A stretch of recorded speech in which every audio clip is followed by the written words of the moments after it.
toutes les communes de France, excepté celles de moins de 1500 habitants. Le CCAS est un établissement public géré par un conseil d'administration. Le conseil d'administration est composé de membres élus par le conseil municipal et de personnes nommées par le maire. Le maire préside le conseil d'administration.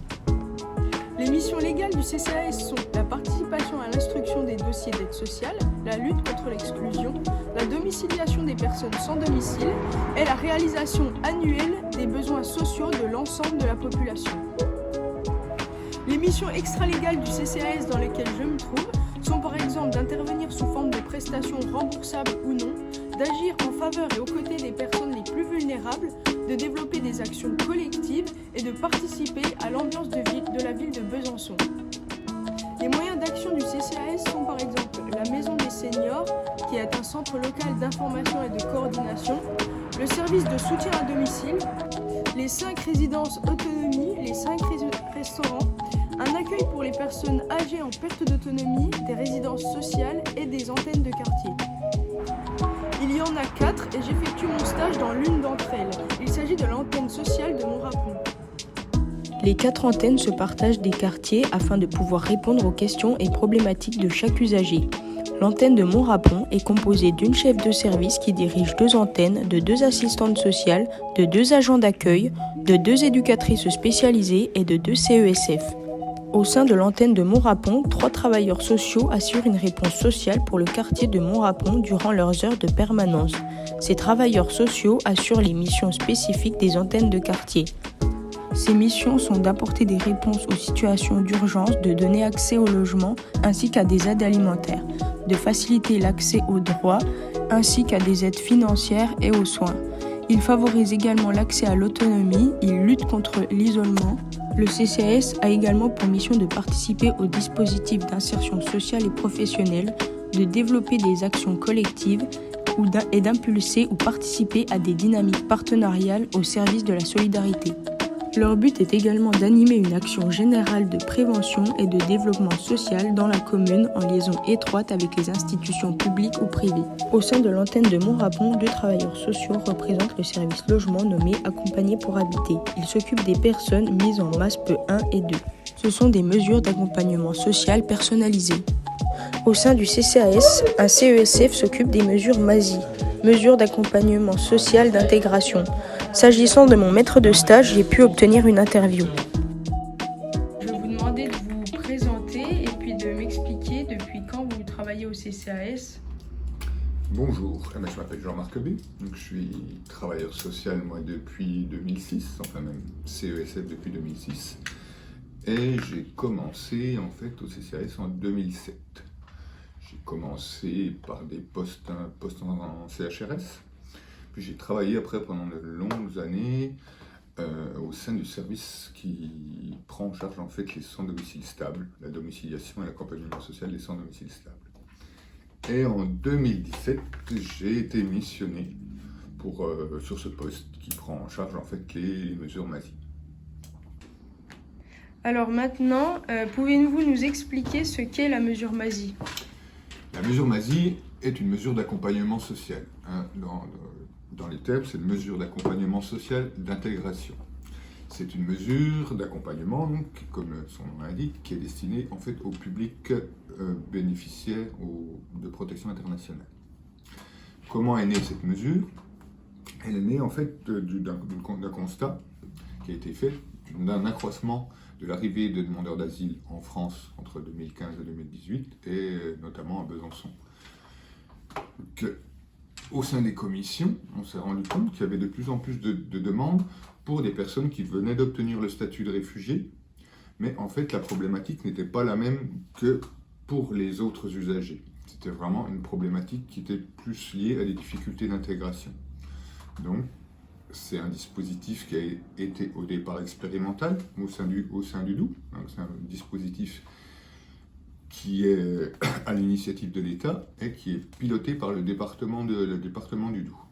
Et au sein de ce dispositif, en fait, cohabitent 4 prestataires. Il y a les 3 prestataires habituels qui interviennent au niveau de l'asile sur le département du Doubs, et le CCAS également, qui a voulu répondre à cet appel à projet. Donc sommes 4 travailleurs sociaux, 4 ETP, à prendre en charge ces mesures MASI. Qu'est-ce que je peux vous dire de plus? C'est une mesure donc qui est demandée à une commission. Il y a une commission qui se réunit tous les mois. Et les demandes sont faites par des travailleurs sociaux de secteur, par des travailleurs sociaux de CADA. En général, c'est la plupart des demandes. Pouvez-vous me présenter le public pris en charge par la MASI? Comme je l'ai dit un petit peu précédemment dans la présentation de la mesure, en fait, les MASI sont destinés aux personnes bénéficiaires de protection internationale. Donc, soit des réfugiés, soit des personnes bénéficiant de la protection subsidiaire internationale, uniquement. Et des personnes qui entrent dans le logement, qui sont déjà en logement. En général, c'est souvent leur premier accès au logement autonome en France, et pour lequel, en fait, on a identifié des problèmes liés à l'intégration. Voilà, c'est ce public-là, uniquement. D'accord. Et quelles sont les difficultés rencontrées dans l'accompagnement de ce public et comment vous y faites face? Comme vous pouvez vous en douter un petit peu, les principales difficultés avec ce public sont souvent au niveau de la communication. C'est des personnes qui ont bénéficié d'heures d'apprentissage de français par l'intermédiaire du contrat d'intégration républicaine, mais voilà, qui ne maîtrisent pas beaucoup le français. Et nous n'avons pas des budgets nous permettant d'avoir de l'interprétariat. Donc, comment on fait face à ce genre de difficultés? C'est un petit peu de la débrouille quand même, hein, soit avec les personnes bien accompagnées d'amis qui nous servent de traducteurs. On fait ça aussi beaucoup par téléphone, par les applications aussi. Je ne vais pas donner le nom des applications, les applications de traduction. On se débrouille, c'est un peu de la débrouille, sachant que l'objectif de toute façon, c'est qu'ils apprennent le français. Donc on essaie au maximum parler français. D'accord. Est-ce que vous pouvez m'expliquer quel est le rôle du CESF à ce poste? C'est un rôle de travailleur social avant tout.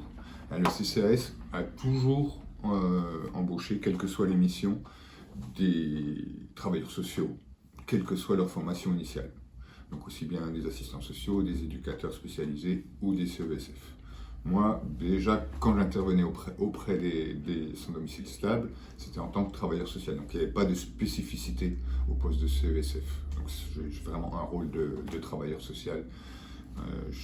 Cette mission est faite par d'autres collègues. Je crois qu'il y a un éducateur spécialisé, je crois qu'il y a un assistant social. Et on réalise la même mission. En fait, il n'y a pas de particularité au rôle de CESF. Alors, est-ce que ce poste a remis en question certaines de vos représentations concernant le public? Pas vraiment. C'est un sujet qui m'a toujours intéressé. Je me suis toujours intéressé un petit peu à la migration, à toute cette population. Donc, j'avais pas de représentation liée aux médias, liée à toutes ces choses-là. Bon, si on se rend compte quand même beaucoup de la difficulté du parcours de certains qui n'est pas souvent assez relaté dans les médias, ces choses-là. Tous les gens qui sont arrivés ici sont arrivés avec un parcours vraiment très très difficile, ont des difficultés dans leur pays d'origine, mais également le parcours de migration, l'exil était une épreuve assez considérable. Et si je peux dire une chose aussi très positive quand même par rapport au public avec qui j'ai travaillé pendant des années, le public sans domicile stable, chez qui il faut aller faire émaner la demande. Là, avec ce public de réfugiés, les gens sont toujours en demande. Je travaille avec des gens qui ont une énorme motivation, qui ont envie de s'intégrer. Et c'est un plaisir de travailler avec ces gens-là, effectivement. D'accord. Merci d'avoir répondu à mes questions.